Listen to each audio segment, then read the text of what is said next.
다니엘 9장 15절부터 19절 구약 1249쪽 같이 읽겠습니다.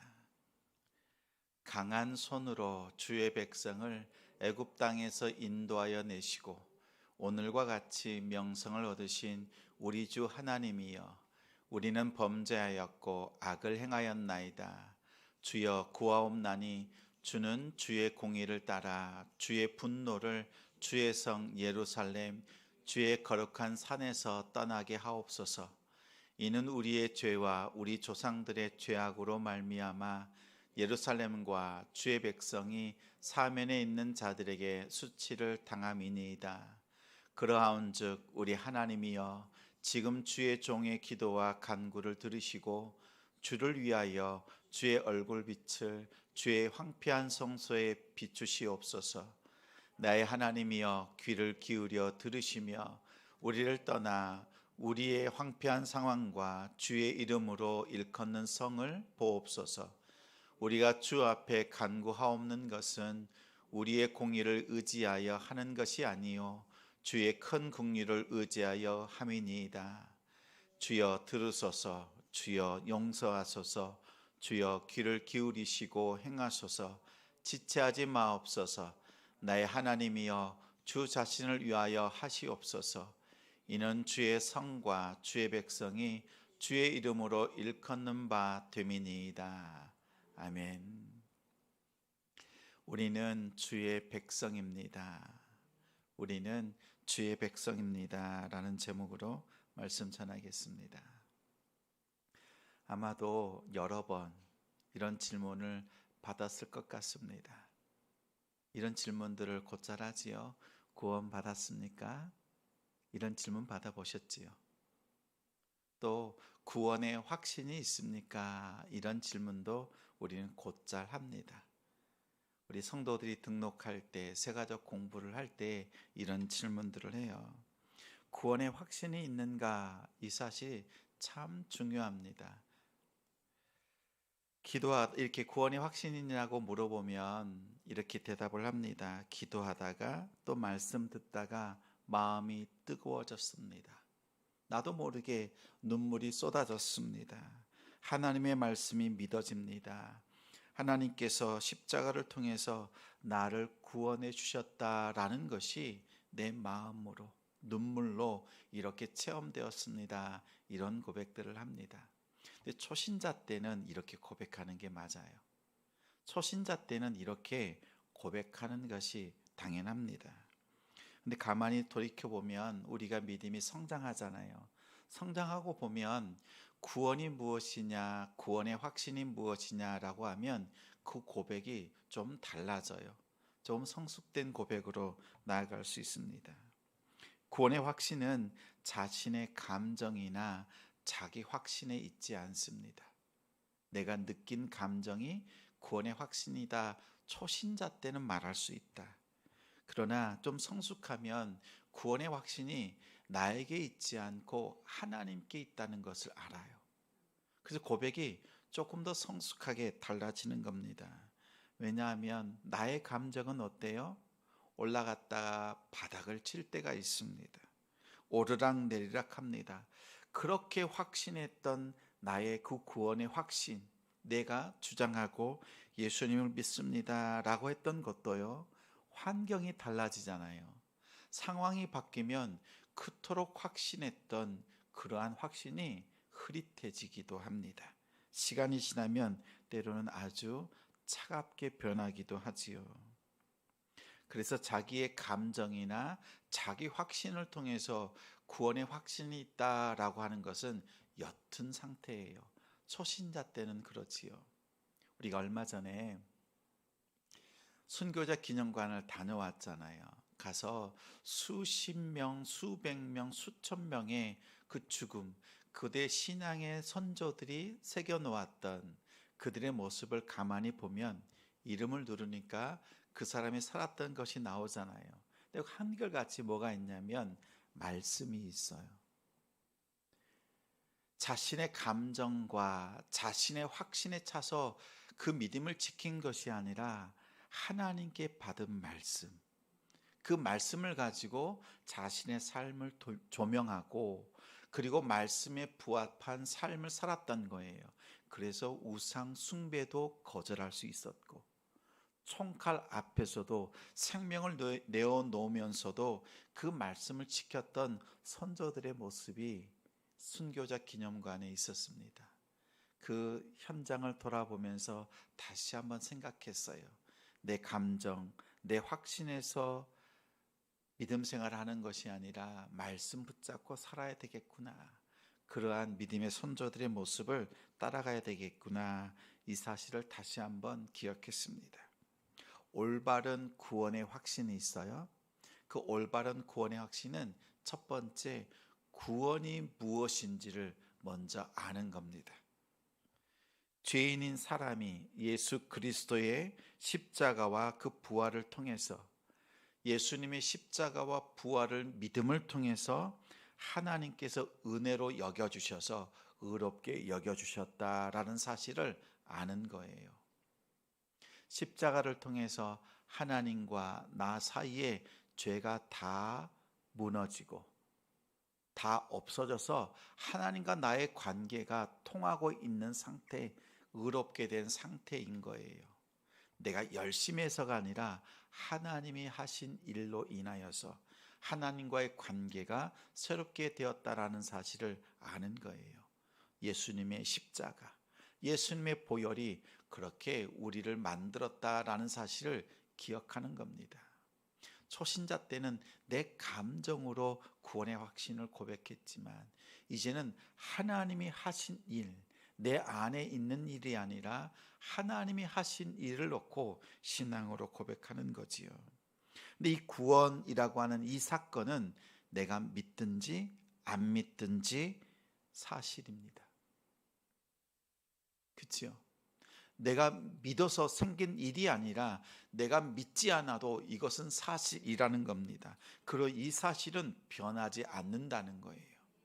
변하지 않는다는 것은 이런 뜻이에요. 왜 하나님께서 예수 그리스도를 십자가에 내어주시고 또 부활케 하셨는가라는 것은 하나님께서 우리를 얼마나 사랑하시는지 십자가와 그 부활을 통해서 보여주셨다는 겁니다. 근데 이 사실이 변하지 않아요. 내가 믿든지 믿지 않든지, 내가 믿음이 좋든지 좋지 않든지 그 사랑은 변함이 없다라는 거예요. 그래서 우리는 고백하는 겁니다. 나의 구원과 구원의 확신이 십자가에 있는 거예요. 내가 눈물 좀 흘리고 내가 좀 은혜 받고 내가 성령 충만한 데 있어서 거기에 확신을 두는 게 아니라 십자가의 근거를 두고 확신하는 거예요. 때로는 내가 넘어지기도 하고 깨어지고 또 죄 가운데 허덕일 때도요, 십자가 바라보니까 확신이 생겨요. 나는, 내 믿음은 요동쳐요. 그런데 하나님의 사랑은 올곧게 나를 향하고 있는 거예요. 그 사랑을 붙잡으면서 확신하는 거예요. 그래서 하나님 앞에서 감격하는 거지요. 조금 더 믿음의 사람으로 변화됩니다. 그리고 하나님의 그 사랑에 부합된 그 삶을 살아내려고 애쓰는 거예요. 변하지 않는 하나님의 사랑, 그 신실하심에 근거할 때 우리의 구원의 확신이 제대로 하나님 앞에 서 있다는 사실을 기억하길 바랍니다.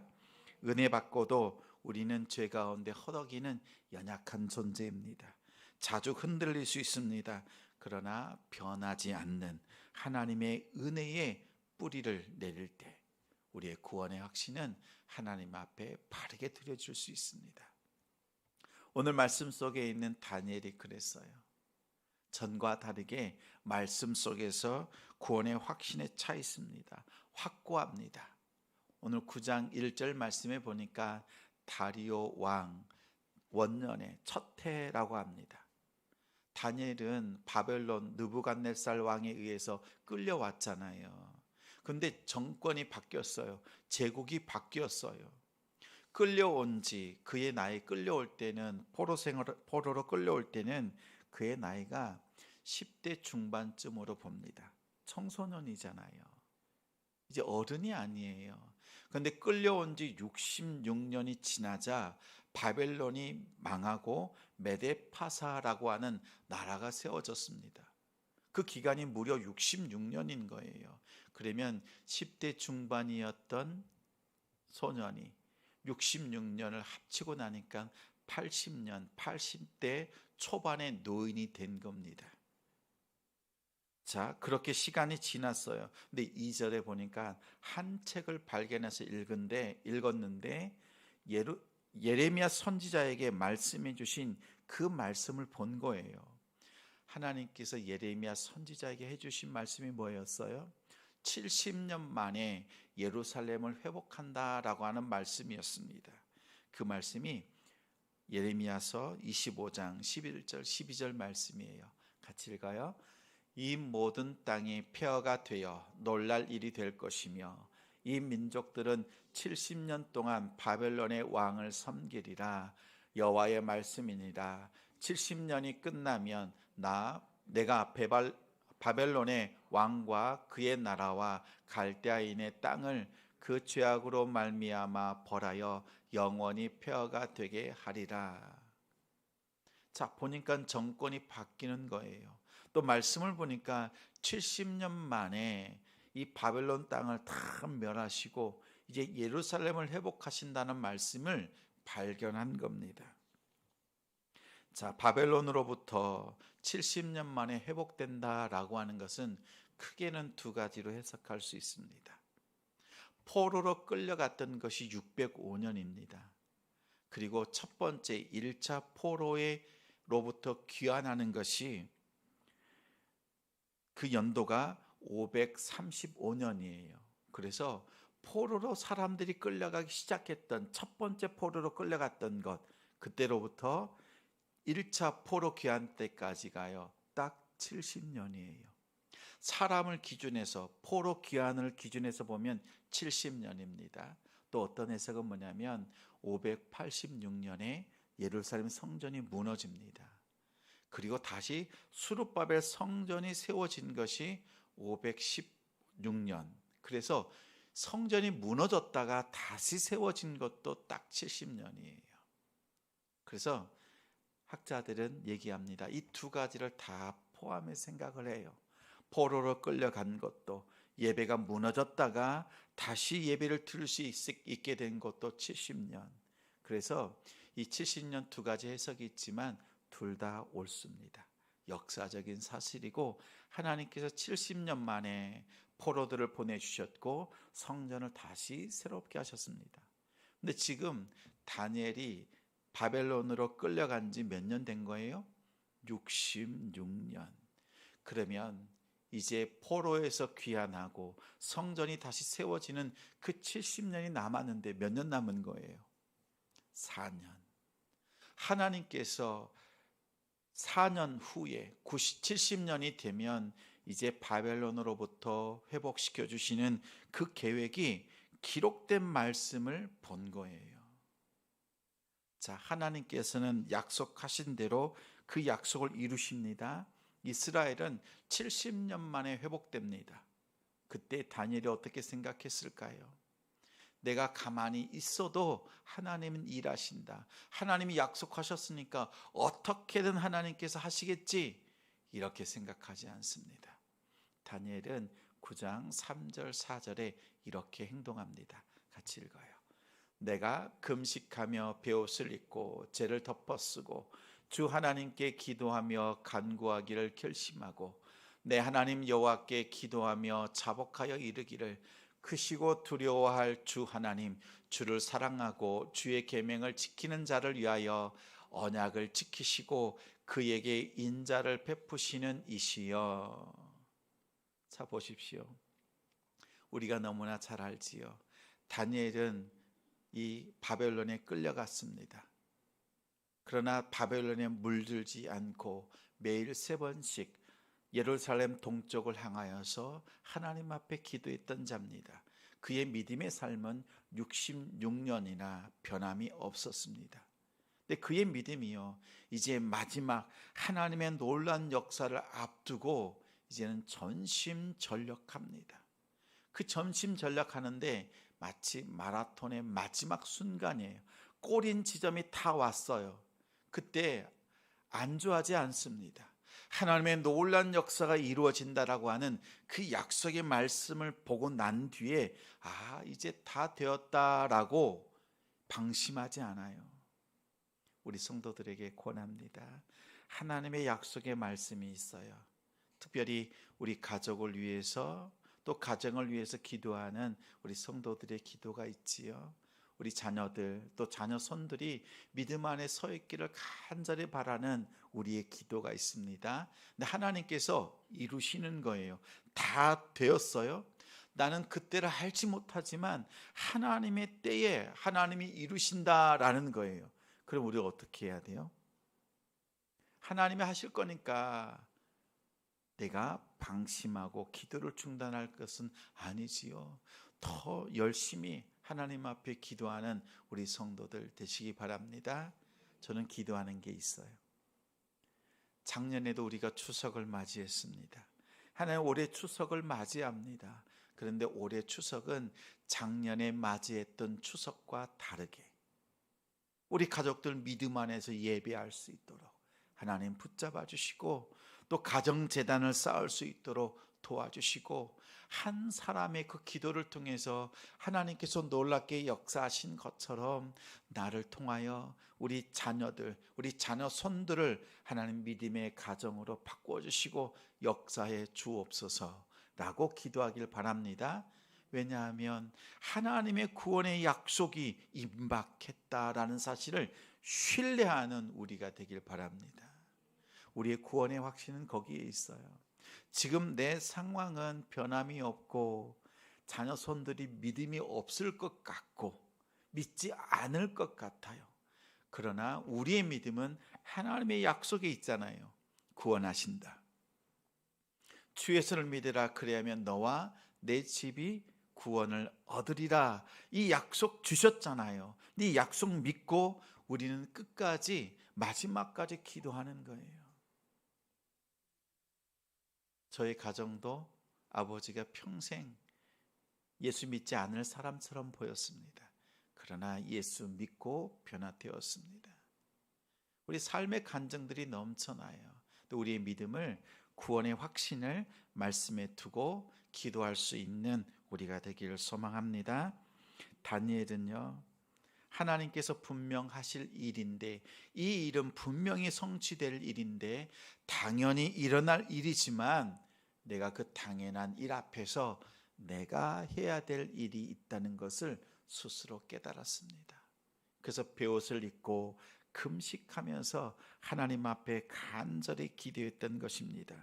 그리고 자신과 자신의 그 민족들을 그 죄를 하나님 앞에 자복하면서 기도합니다. 그의 기도 속에는요 3가지가 담겨 있어요. 우리 먼저 15절 16절 같이 읽겠습니다. 강한 손으로 주의 백성을 애굽 땅에서 인도하여 내시고 오늘과 같이 명성을 얻으신 우리 주 하나님이여, 우리는 범죄하였고 악을 행하였나이다. 주여 구하옵나니 주는 주의 공의를 따라 주의 분노를 주의 성 예루살렘 주의 거룩한 산에서 떠나게 하옵소서. 이는 우리의 죄와 우리 조상들의 죄악으로 말미암아 예루살렘과 주의 백성이 사면에 있는 자들에게 수치를 당함이니이다. 다니엘은 바벨론에 살면서 하나님 앞에 거룩하게 믿음의 삶을 살았습니다. 그는 하나님이 기억하시는 사람이었습니다. 그런데 그가 하나님 앞에 기도하기를 하나님 나는 옳습니다 라고 기도하지 않아요. 나라와 민족의 그 죄와 그 고통을 자신의 죄로 고백합니다. 하나님, 내가 죄를 지었습니다. 저들이 죄를 지은 것이 아니라 저들의 죄가 나의 죄라고 고백하는 거예요. 우리가 추석을 맞이하면서 이렇게 기도했으면 좋겠어요. 내 자녀들, 내 자손들의 그 하나님과 멀어져 있는 모습들, 알지 못하는, 하나님 앞에 나오지 못하는 그 죄된 모습이 있다면 그 죄가 나의 죄입니다 라고 고백할 수 있는 우리가 되기를 바랍니다. 하나님 앞에 내가 먼저 낮아질 때, 하나님 앞에 나의 죄, 우리의 죄라고 고백할 때 하나님께서 일하기 시작하세요. 우리의 마음을 바꾸시기 시작합니다. 회복은요, 항상 회개가 선행됩니다. 회개 없는 회복은 없어요. 회개를 통해서 하나님과 우리 사이에 있는 이 죄의 문제가 해결되는 겁니다. 나는 거룩할지라도, 나는 깨끗할지라도 가정의 죄, 그 아픔을 끌어안고 기도해 나갈 때 이 가정 안에 있는 죄가 해결되어지고 하나님과의 관계가 열리기 시작합니다. 그것이 하나님 앞에 의로움으로 나아갈 수 있는 우리의 통로입니다. 우리 가정과 교회, 나라와 민족의 죄를 끌어안고 나의 죄입니다. 우리의 죄라고 하나님 앞에 고백하면서 믿음으로 나아가고 하나님 앞에 회개할 수 있는 우리가 되기를 소망합니다. 두 번째는 17절 18절 말씀이에요. 그러한즉 우리 하나님이여 지금 주의 종의 기도와 간구를 들으시고 주를 위하여 주의 얼굴 빛을 주의 황폐한 성소에 비추시옵소서. 나의 하나님이여 귀를 기울여 들으시며 눈을 떠서 우리의 황폐한 상황과 주의 이름으로 일컫는 성을 보옵소서. 우리가 주 앞에 간구하옵는 것은 우리의 공의를 의지하여 하는 것이 아니요 주의 큰 긍휼을 의지하여 함이니이다. 이 내용은 그렇습니다. 이 기도의 내용을 보세요. 주의 이름을 위하여서, 주 자신을 위하여서 하시옵소서라고 해요. 주의 은혜의 얼굴을 주의 성소에 비춰달라고 합니다. 자, 이 말은 정말 기도의 목적은 예루살렘 성전의 회복이잖아요. 예루살렘의 회복이에요. 또 잡혀갔던 자들이 다시 돌아오는 것이고 하나님 앞에 회복되는 것을 간절히 원하는 겁니다. 근데 내용을 보니까 주의 얼굴 빛을 주의 황폐한 성소에 비추시옵소서라는 거예요. 성소, 예배의 회복, 성전의 회복을 말하고 있습니다. 이 회복은 다름 아니라 하나님의 영광의 회복입니다. 하나님의 영광을 위하여서 간절히 기도하는 겁니다. 내가 필요한 것, 내가 원하는 것, 나의 유익을 위해서 기도하는 것이 아니라 다니엘의 기도는 하나님의 영광을 위한 기도였어요. 하나님의 영광을 위한, 하나님 자신을 위하여서 하나님 일하여 주시옵소서라는 거지요. 참 지혜로운 기도였습니다. 하나님, 내 가정에 필요한 것, 내가 원하는 것들을 이루어 주옵소서가 아니라 나를 통하여, 우리 가정을 통하여서 하나님 영광 받아 주옵소서라는 거지요. 한 차원 높은 기도예요. 그 기도 속에 하나님께서 이루신다라는 겁니다. 그 확신 속에서 하나님 앞에 기도했던 겁니다. 우리의 기도가 하나님의 영광을 위한 기도가 되기를 소망합니다.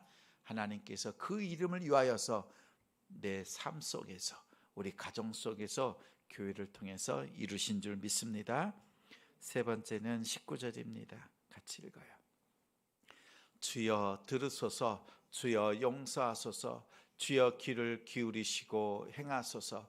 지체하지 마옵소서. 나의 하나님이여 주 자신을 위하여 하시옵소서.